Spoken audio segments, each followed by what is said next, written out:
Romain Slocombe, le commandant, chez Nil, édition, est certainement le coup de poing dans la gueule le plus puissant que j'ai pris depuis longtemps. Alors amis internautes, aujourd'hui je vais te parler d'un livre qui a un véritable coup de poing dans la gueule. C'est Monsieur le commandant de Romain Slocombe, et qui se passe pendant la Deuxième Guerre mondiale. C'est l'histoire finalement de la délation ordinaire, de la délation qui a touché d'énormes quantités de gens, des gens qui ont été dénoncés par des Dupont-Lajoie ou par je ne sais qui finalement, des gens qui, bien cachés chez eux, dénonçaient pour le plaisir de dénoncer. Et en fait, ce qui est assez intéressant, c'est que ça prend le format d'une lettre, c'est une longue lettre, de quelqu'un qui décide de dénoncer sa belle-fille parce que c'est la femme de son fils.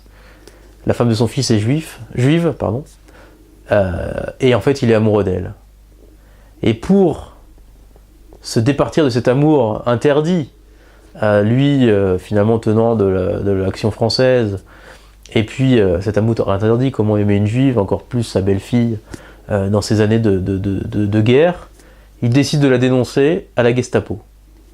Et il la dénonce à la Gestapo et il raconte une longue lettre sur les raisons de sa dénonciation. Donc c'est à la fois finalement ce qui peut pousser un homme à dénoncer quelqu'un qu'il aime, ce qui peut pousser un homme à dénoncer un autre homme ou une autre femme, et puis aussi finalement une déclaration d'amour en creux à sa belle-fille qui est à la fois malsaine et en même temps passionnante parce que certains sentiments qu'il décrit, on a tous pu les ressentir par amour un jour.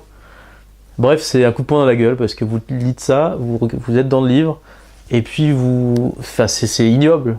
Et en fait, vous prenez à pas rentrer dans la peau du personnage, mais au moins à essayer de comprendre les motivations de cet homme. Bref, c'est vraiment superbe. Là, je vous montre le grand format, mais il me semble qu'il vient de sortir en poche. En tout cas, même si c'est encore en grand format, procurez-le vous tout de suite sur le site de la Griffe Noire parce que c'est un immense moment de littérature, un immense moment de questionnement, de réflexion et de perturbation. Voilà, c'est un roman qui nous invite à douter, à réfléchir, et c'est forcément les meilleurs romans.